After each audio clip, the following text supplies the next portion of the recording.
Bonjour les amis, je voulais témoigner de mon expérience avec le pardon. Voilà, je vais vous parler de mon histoire,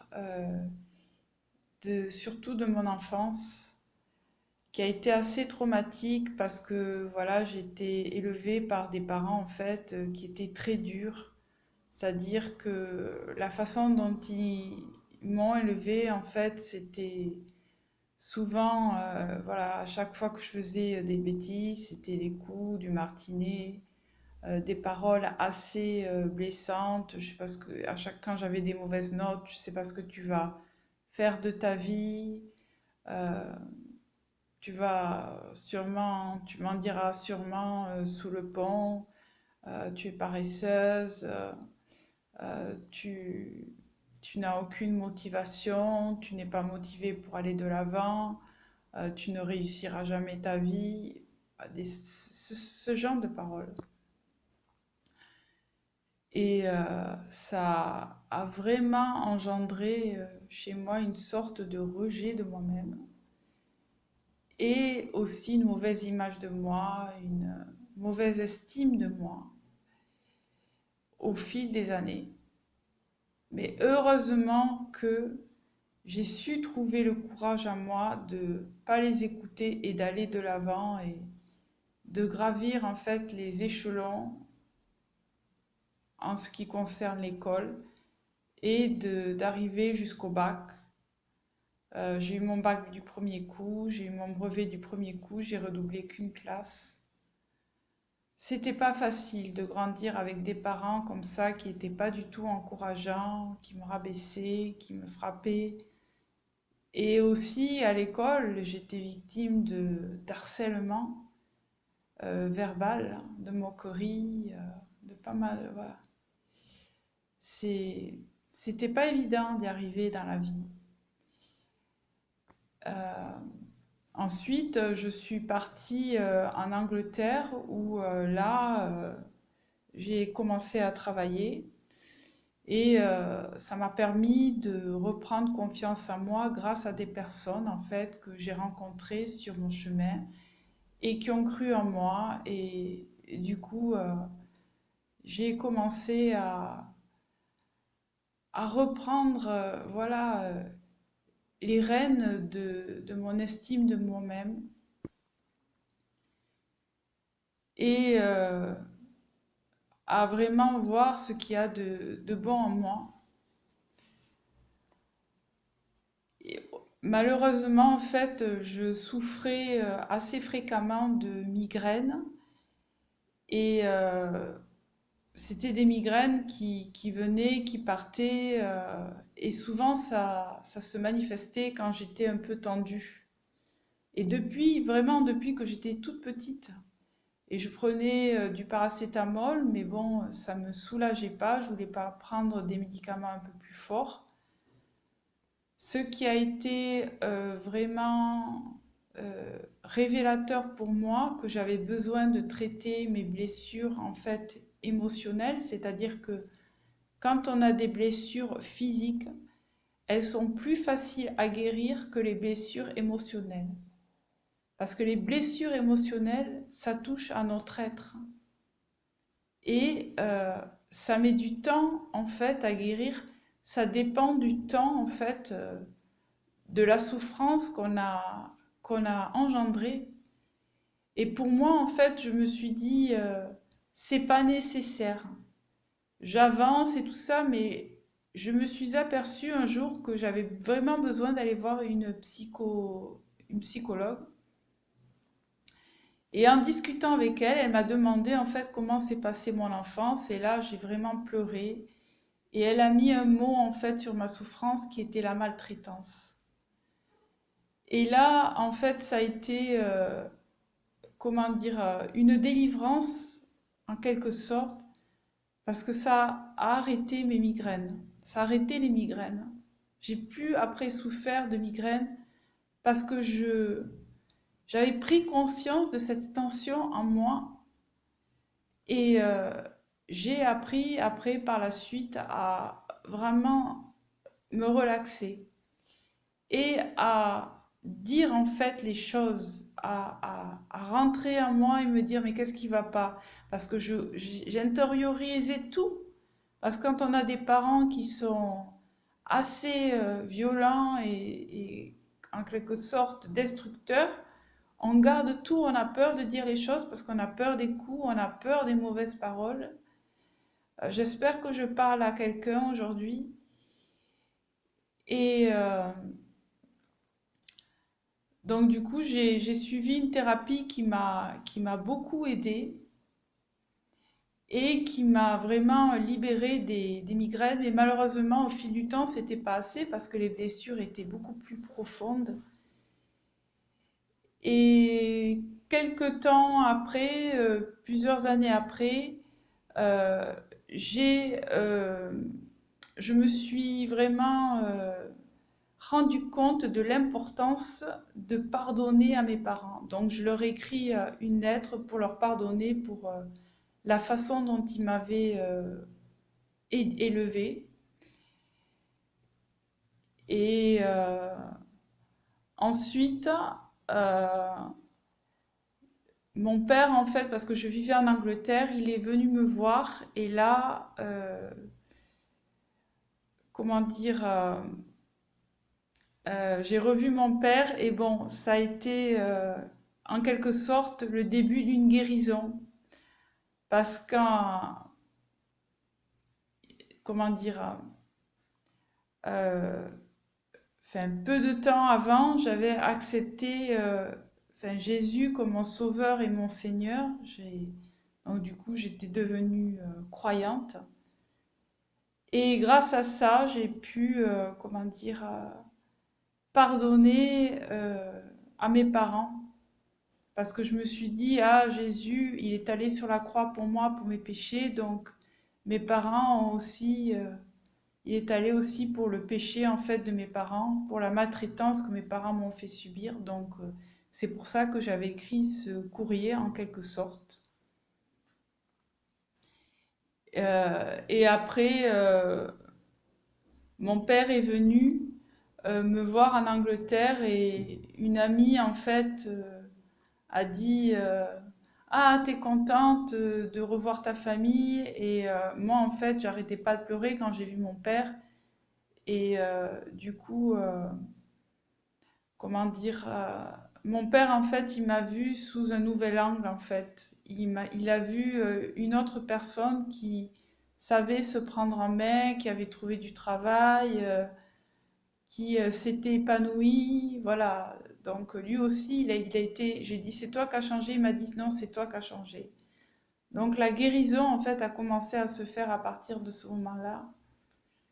Et après, je suis rentrée en France et tout ça, et j'étais quand même encore affectée au niveau de mon âme, de mes émotions, parce que je supportais pas du tout quand les gens me rabaissaient, et je laissais les personnes mal me parler en quelque sorte. Je savais pas dire non aux personnes, je savais pas dire arrête, là tu es allé trop loin.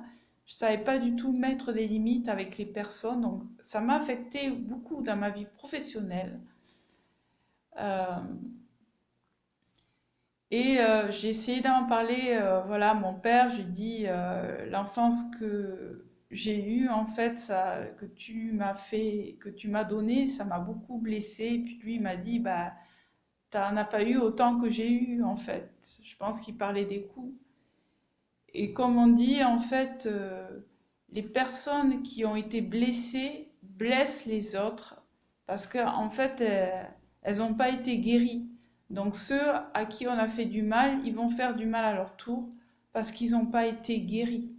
C'est la vérité. Moi, je le reconnais. Euh, et du coup, quand il m'a dit ça, j'étais vraiment le soir très en colère en fait contre Dieu, contre mon père, mais surtout contre Dieu d'avoir laissé faire ça en fait dans ma vie, d'avoir laissé mes parents me maltraiter dans ma vie. Donc j'étais très très en colère contre Dieu. Et quelque temps après, je me suis calmée Et j'ai revu mon père et tout allait comme avant et tout ça. J'avais comment dire, aucune peur en fait de le revoir, aucune crainte.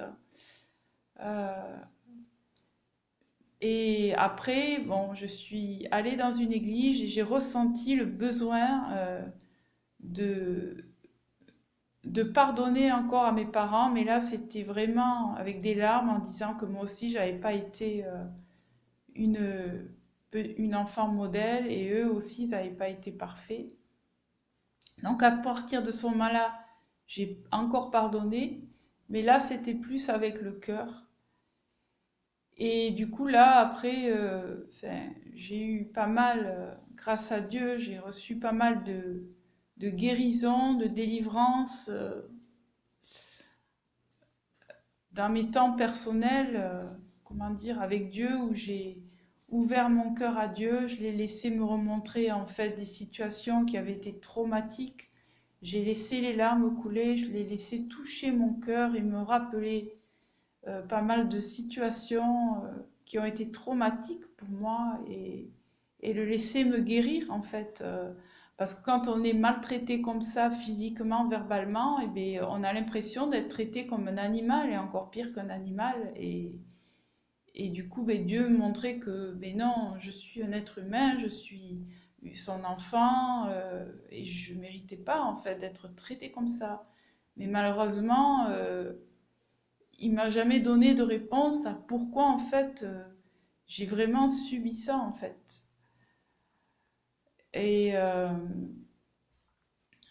encore, bon, avec le temps, je me sentais quand même mieux en fait avec les autres. J'ai appris quand même à dire non avec le temps, à ne pas laisser les gens m'affecter quand je refusais de faire ce qu'ils me demandaient, leur colère m'affectait, euh, de ne pas le prendre à cœur comme je le faisais auparavant, voilà. Et après, au niveau professionnel, quand même, comment dire, j'ai continué à donner le meilleur de moi-même, mais après, je me suis encore aperçue que je me comportais comme une esclave vis-à-vis des personnes, en fait, avec qui je travaillais.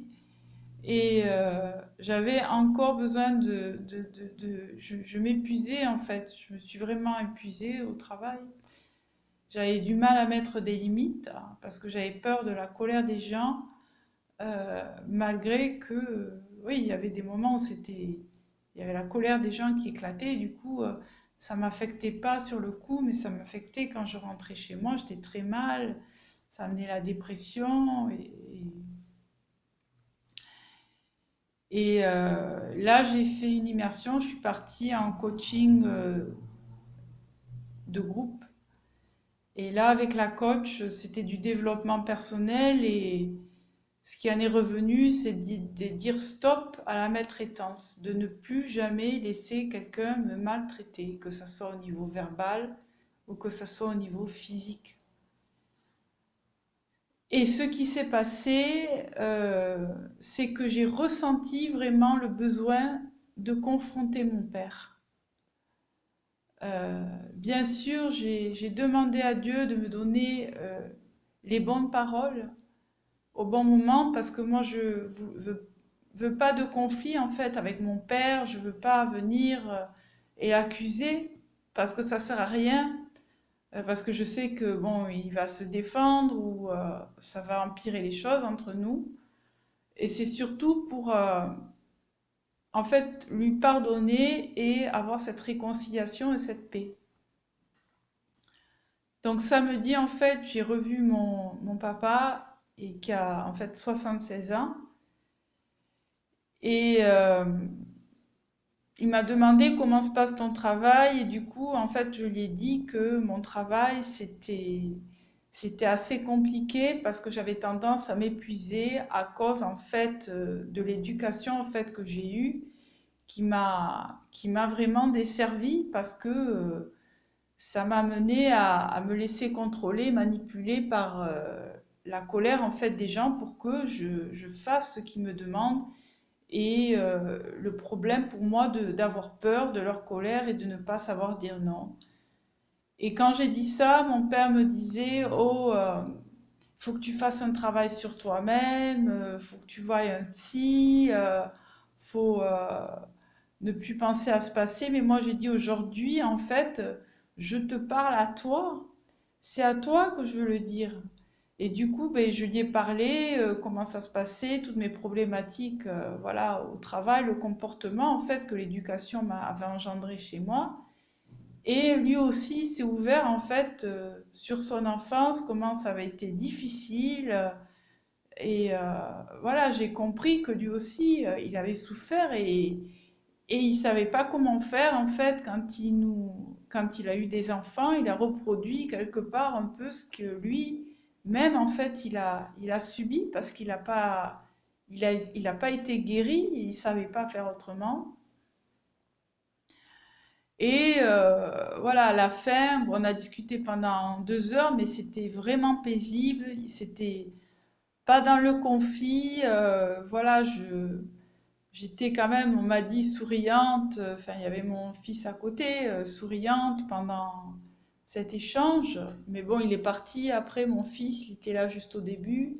J'étais vraiment relax, quoi. C'était un échange entre moi et mon père, où moi je lui disais les choses qui m'avaient affecté, comment ça, voilà. Et lui il me disait aussi comment il avait été affecté, il s'est ouvert aussi sur ses problèmes personnels.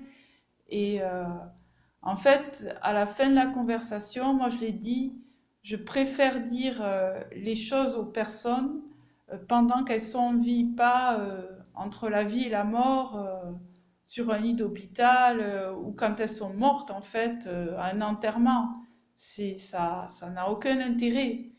Moi, je préfère dire les choses quand les personnes, elles sont vivantes, quoi, elles sont en forme.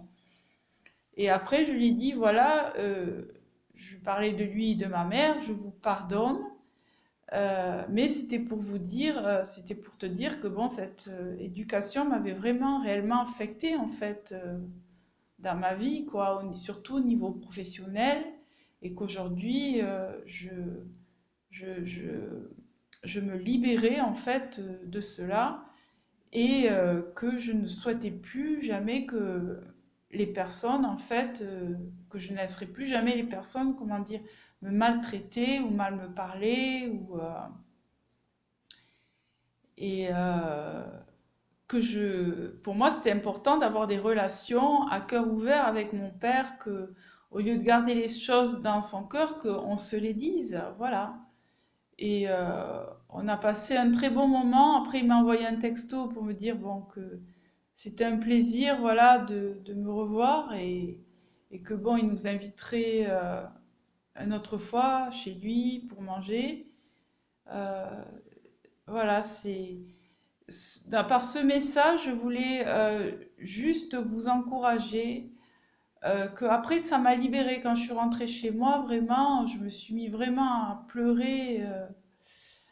C'est la guérison en fait qui est venue en fait encore plus profondément en moi. Et c'est pour vous dire que le pardon, ça a plusieurs étapes en fait. Au début, pour moi, c'était par courrier. Après, c'était au téléphone. Après, c'était devant, à l'église, devant des hommes de Dieu. Après, mais maintenant, ça a été en face à face en fait. Et il n'y a rien que de mieux de pardonner en face à face, mais il y a un temps pour tout. Il y a un temps pour tout, parce que des fois notre cœur, il veut pas en fait, parce qu'on a besoin de guérir à l'intérieur, on a besoin vraiment d'être délivré, et on n'est pas prêt à pardonner parce que ça sera juste avec la bouche et pas avec le cœur. Et du coup, il faut du temps en fait pour pardonner. Parce qu'on peut pardonner vraiment de très loin et ne plus revoir la personne.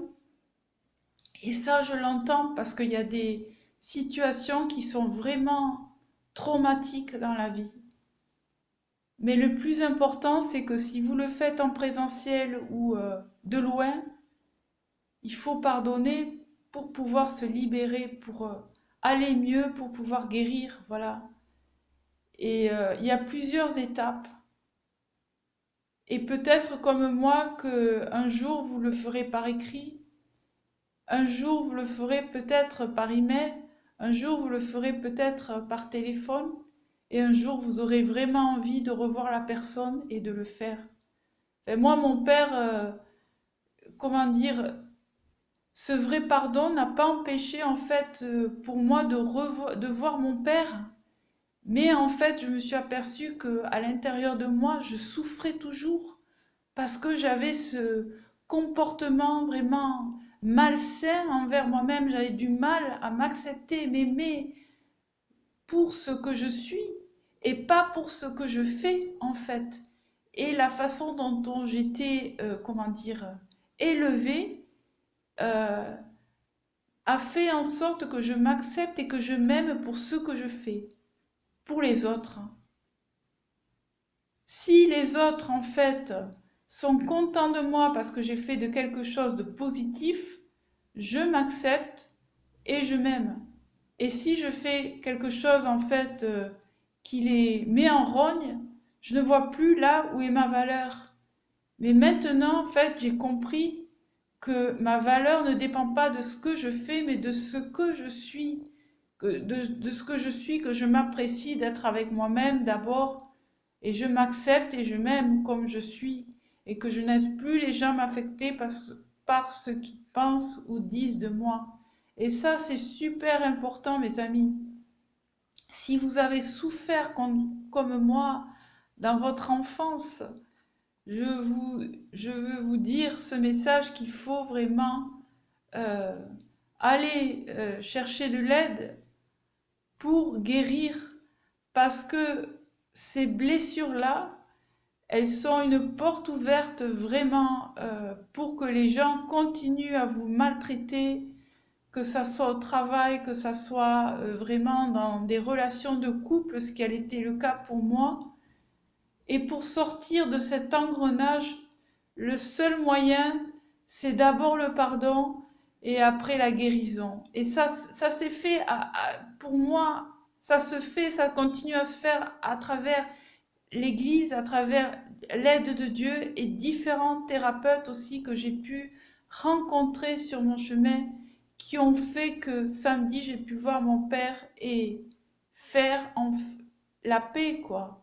Alors que quand je le voyais, j'avais aucun ressentiment après contre lui, j'avais aucune haine contre lui. Toutes ces années où je suis allée manger chez mon père, où j'ai vu mon père, j'avais aucun ressentiment, aucune haine parce que il a été là pour m'aider, notamment au niveau matériel et tout ça. C'est voilà. Mais en fait, c'est moi en fait qui souffrais à l'intérieur, qui continue à souffrir sans m'en apercevoir. Et je me suis aperçue que les blessures sont tellement profondes que ça prend des années à guérir, à se remettre, à comprendre des choses vraiment, à faire des pas de foi et tout ça. Et c'est vraiment la plus grande difficulté, c'est changer sa façon de penser par rapport à soi-même, par rapport au monde extérieur que on est. Parce que quand on a été maltraité, on a tendance à croire que on est en danger, on est sans arrêt en danger. Qu'est-ce que cette personne va nous faire? Qu'est-ce que cette personne nous veut? De la façon dont elle me parle, elle réagit mal. Et du coup, c'est important.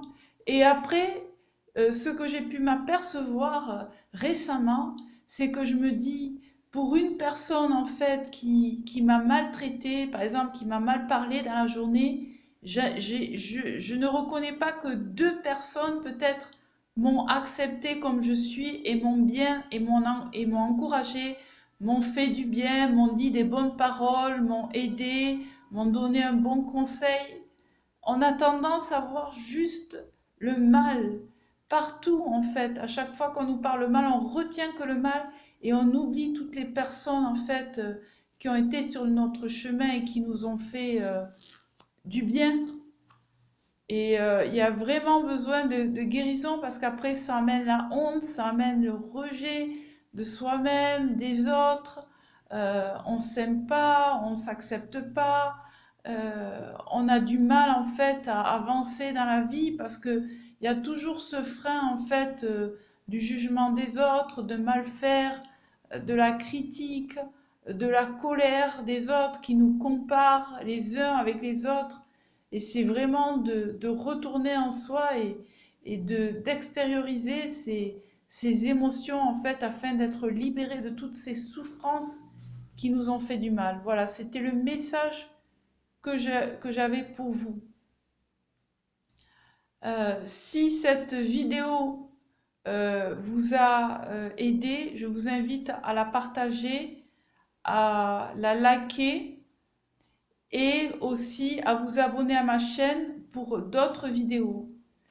Et je voulais en finir pour vous dire que quand on commence à guérir de l'intérieur, ça nous amène en fait à nous ouvrir plus aux autres, à avoir plus de compassion pour les autres, à nous ouvrir plus, à dire en fait ce qui va pas en fait aux personnes, à ne plus se cacher. Parce que quand on a souffert comme moi, on a tendance à mettre un masque et à ne plus vouloir en fait être soi-même en fait, à se dire mais si cette personne me dit ça ou me fait ça, j'ai pas envie de montrer mes faiblesses. Mais là en fait, je me suis rendu compte que quand je partage mes faiblesses avec les personnes, elles aussi elles me partagent leurs faiblesses. Que quand je partage mes soucis, elles aussi en fait elles me partagent mes soucis. Dès que je commence à m'ouvrir, les personnes, elles aussi, elles s'ouvrent. Et ça crée des relations, comme je disais à mon père, honnêtes, sincères. C'est plus des relations hypocrites, les uns avec les autres. Et ça nous permet aussi d'être un soutien aussi après, plus tard, pour des personnes qui sont aussi en souffrance, de leur amener un bon conseil quand nous, on est passé par cette guérison qui a plusieurs étapes. Voilà. C'est tout ce que je voulais vous dire. Que Dieu vous bénisse richement. Et ah oui, la chose que j'ai oublié de vous dire, c'est que Dieu aussi est une grande aide pour la guérison. C'est-à-dire que quand voilà, on souffre vraiment profondément, de demander voilà, à Dieu sa justice. Et sa justice, en fait, c'est pardonner à l'autre.